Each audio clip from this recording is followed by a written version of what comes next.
You see them everywhere. The liars, the cheaters, the people who step on others to climb higher and are winning. They've got the promotions, the money, the followers, the influence. Meanwhile, you're trying to do things right. You're praying, you're serving, you're being faithful, and you're struggling. So here's the question that's eating you alive. Why does God let the wicked prosper while you barely survive? If you've ever felt that burn of spiritual confusion watching evil people succeed, this video will either wreck you or set you free. Let's find out which one. Truth number 1. You're asking the wrong question. Here's your first hard truth. You're not really asking why the wicked prosper. You're asking why you're not prospering. Be honest. When you see someone cutting corners and getting ahead, your real question isn't about justice. It's about envy. Psalm 73 destroys this mindset. Asaph writes, "But as for me, my feet had almost slipped. I had nearly lost my foothold. For I envied the arrogant when I saw the prosperity of the wicked." Read that again. A man of God almost lost everything because he was looking at the wrong people. You're comparing your obedience to their success, and that comparison is killing your faith.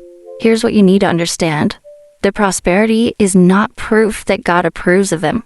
Their success is not a sign that your faithfulness is worthless. God is not rewarding them. He's being patient with them.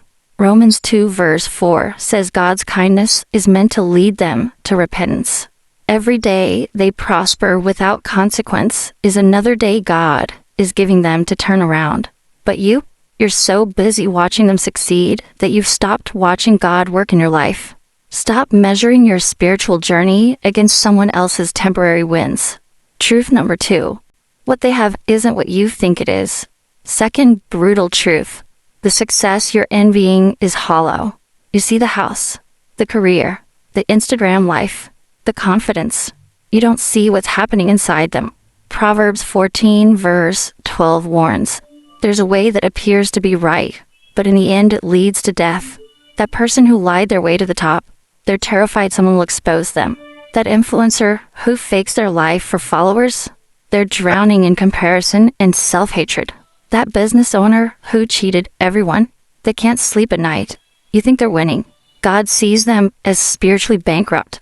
Jesus asked the most important question in Mark 8 verse 36. What good is it for someone to gain the whole world, yet forfeit their soul? They're gaining everything and losing the only thing that matters. And you're over here envying a prison they don't even know they're in. Listen, God's definition of success is not what the world shows you on a screen. Their riches are dust. Their fame is vapor. Their power is temporary. Your faithfulness, that's eternal. Stop wanting what they have. It's not worth what it costs. Truth number 3. God's justice isn't on your timeline. Third truth that'll challenge you. God's judgment isn't late. You're just impatient. You want to see justice now. You want them exposed today. You want God to strike them down immediately. But 2 Peter 3 verse 9 reminds you, the Lord is not slow in keeping his promise, as some understand slowness. Instead, he is patient with you, not wanting anyone to perish, but everyone to come to repentance. God's mercy extends even to the people you think deserve punishment. And here's the part that'll really mess with you. God showed you the same mercy. Before you were saved, you were wicked too. You were lost. You were selfish. You were separated from God. And he waited for you. He didn't strike you down when you deserved it. He gave you time. He gave you grace. He gave you a chance to turn around. Now he's doing the same for them, and you're angry about it. Ecclesiastes 8 verse 11 says, when a sentence for a crime is not quickly carried out, people's hearts are filled with schemes to do wrong. Yes, delayed justice emboldens evil, but it also reveals who really trusts God's timing. Do you believe God is just? Then trust that he will handle them in his time, in his way.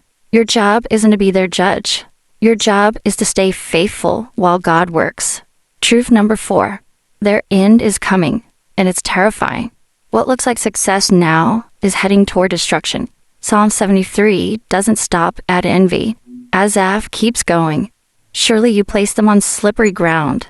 You cast them down to ruin. How suddenly are they destroyed, completely swept away by terrors. Read that slowly. God places the wicked on slippery ground.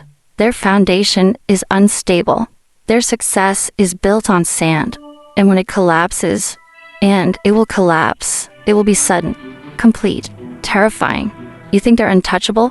They're one breath away from losing everything. Proverbs 11 verse 28 promises, "Those who trust in their riches will fall, but the righteous will thrive like a green leaf." Every empire built on lies crumbles. Every reputation built on deception gets exposed. Every fortune gained through evil eventually burns. God doesn't forget. He doesn't overlook. He doesn't lose track. Galatians 6 verse 7 is crystal clear. Do not be deceived. God cannot be mocked. A man reaps what he sows. They're sowing corruption, and they will reap destruction. Maybe not today, maybe not this year, but their harvest is coming. And when it does, you don't want to be anywhere near it. Truth number 5. Your reward is greater than you can imagine. Final truth, and this one will restore you.